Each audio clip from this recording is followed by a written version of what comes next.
Hello viewers, welcome back to the another new travel blog. আজ আমি যাচ্ছি ৮ আনা জমিদার বাড়ি খ্যাত মুক্তাগাছার জমিদার বাড়িতে। বাংলাদেশের ময়মনসিংহ বিভাগ থেকে ১৬ কিলোমিটার পশ্চিমে ময়মনসিংহ টাঙ্গাইল ও ময়মনসিংহ জামালপুর মহাসড়কের সংযোগস্থল থেকে ১ কিলোমিটার উত্তর পূর্ব দিকে মুক্তাগাছা জমিদার বাড়ির অবস্থান। আজকের এই ভিডিওতে থাকছে মুক্তাগাছা জমিদার বাড়ি, মুক্তাগাছা জমিদার বাড়ির ইতিহাস, রাজরাজেশ্বরী মন্দির, ঘূর্ণায়মান নাট্যমঞ্চ, শীতাতপ নিয়ন্ত্রিত লোহার বাড়ি, অন্ধকূপ, বিনোদ বাড়ি থেকে মুক্তাগাছা নামধারণ, গোপাল পালের বিখ্যাত মন্না। মুক্তাগাছার রাজবাড়িতে আসতে প্রথমে আপনাদের নজরে পড়বে দেহরক্ষীর মতো দাঁড়িয়ে থাকা বিশালাকার সিংহদরজা বা রাজপ্রহর, যার ঠিক পাশে রয়েছে রাজবাড়ির ইতিহাস সম্বলিত একটি বোর্ড এবং এর পাশে রয়েছে রাজবাড়ি সম্পর্কে বাংলাদেশ প্রত্নতত্ত্ব অধিদপ্তরের বিজ্ঞপ্তি। রাজবাড়ির মূল ফটক ধরে সামনে এগুলি নজরে পড়বে ছোট ছোট খুপড়ি।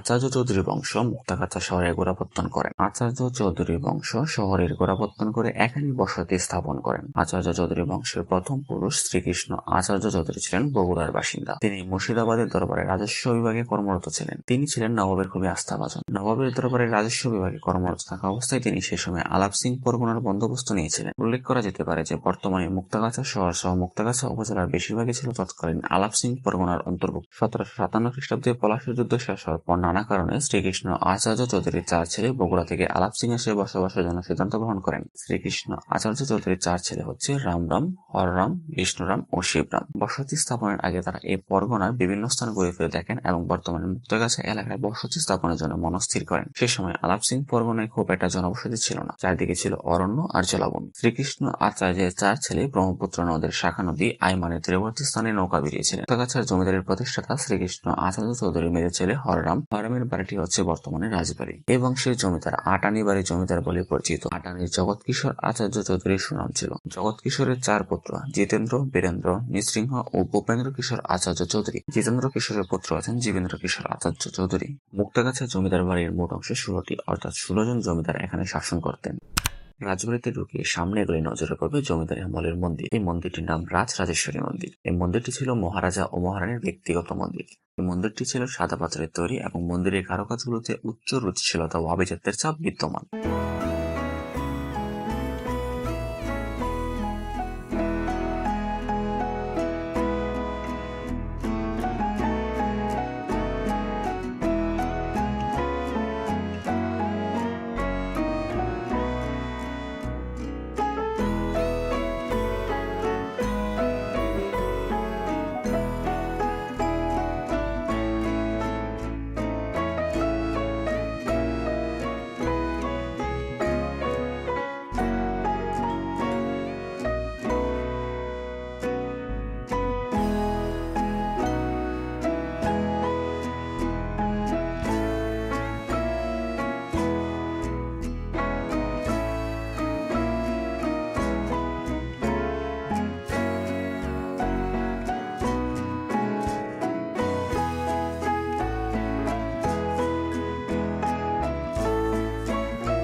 ফুল রাউন্ড করা এই জিনিসটি হচ্ছে ঘূর্ণায়মান নাট্যমঞ্চ। অটোমেটিক মেশিনের সাহায্যে এই মঞ্চটি ঘোরানো হতো। ঘূর্ণায়মান অবস্থায় নৃত্যশিল্পীরা এই মঞ্চটিতে নৃত্য করতেন। জমিদার জগৎ কিশোর আচার্য চৌধুরী ছেলে কুমার ভূপেন্দ্র কিশোর ছিলেন নাটকপ্রিয়। ভূপেন্দ্র কিশোরের নাম অনুসারে ভূপেন্দ্র রঙ্গপীঠ নামে মঞ্চটি তৈরি করা হয়। এটি ছিল কলকাতার বাইরে এশিয়ার প্রথম এ ধরনের মঞ্চ। মঞ্চের দুই পাশে ছিল হারমোনিয়াম ও তবলাবাদকদের জন্য দুটি আলাদা আলাদা দুইটি স্থান। দক্ষিণ দিকে শিল্পীদের বিশ্রাম গৃহ, পিছনে গ্রিন রুমের পাশে ছিল ছোট ছোট প্রকোষ্ঠ, যাতে ছিল লোহার তৈরি ছোট ছোট সিন্দুক। জমিদাররা শিল্পীদের নিয়ে আসতেন সুদূর কলকাতা থেকে। ফ্রান্স থেকে এই মঞ্চটি আনা হয়েছিল।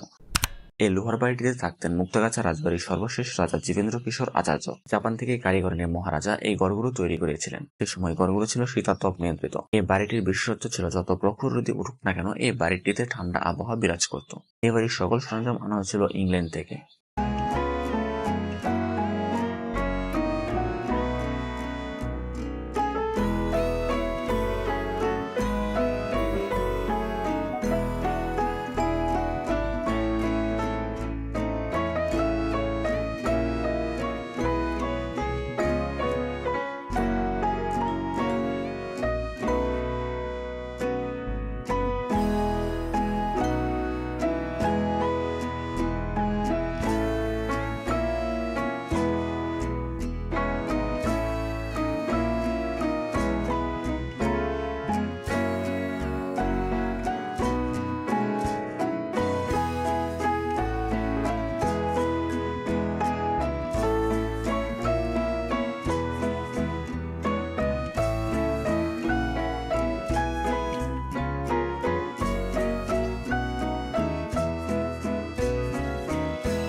এছাড়াও এই রাজবাড়িতে ছিল একটি অন্ধকূপ। মহারাজার বিচারে যারা অপরাধী ছিল তাদেরকে মেরে এই কূপে ফেলে দেওয়া হতো এবং সেই লাশটা যেত ব্রহ্মপুত্র নদী। বর্তমানে এই কূপটি বন্ধ অবস্থায় আছে।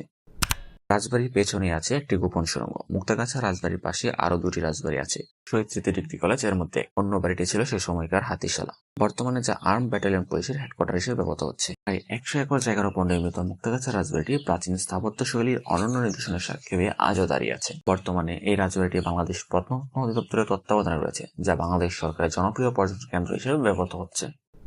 শশীকান্ত মহারাজকে এক স্বর্ণকার খুব সুন্দর ডিজাইন করে একটি বড় আকারের মুক্তার গাছ উপহার দিয়েছিলেন। স্বর্ণকারের নাম ছিল মুক্তারাম। গাছাটি পেয়ে মহারাজা স্বর্ণকারের প্রতি অত্যাধিক সন্তুষ্ট হন এবং স্বর্ণকারের কাছে জানতে চান এই গাছার বিনিময়ে তিনি তাকে কি দিলে সে সন্তুষ্ট হবে। স্বর্ণকার যেন এই সুযোগের অপেক্ষাতেই ছিলেন।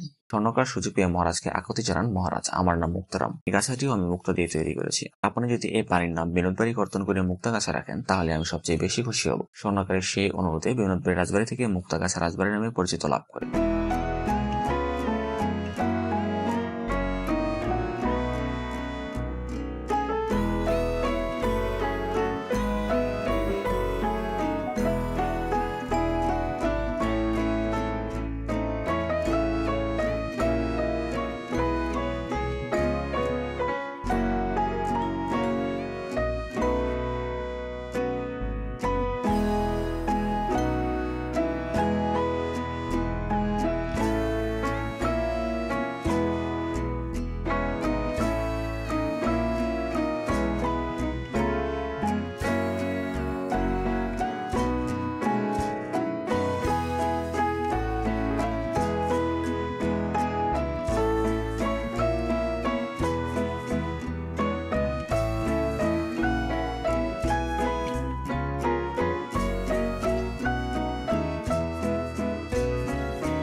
এটি হচ্ছে মুক্তাগাছার ঐতিহ্যবাহী গোপালপালের প্রসিদ্ধ মন্ডার দোকান। সময় এই মন্ডা শুধু তৈরি হতো মুক্তাগাছার জমিদারদের রাজ পরিবারের জন্য। অন্য কাউকে এই মন্ডা দেওয়ার বা খাওয়ার অনুমতি ছিল না। প্রসিদ্ধ এই মন্ডার উদ্ভাবক ছিলেন গোপাল পাল।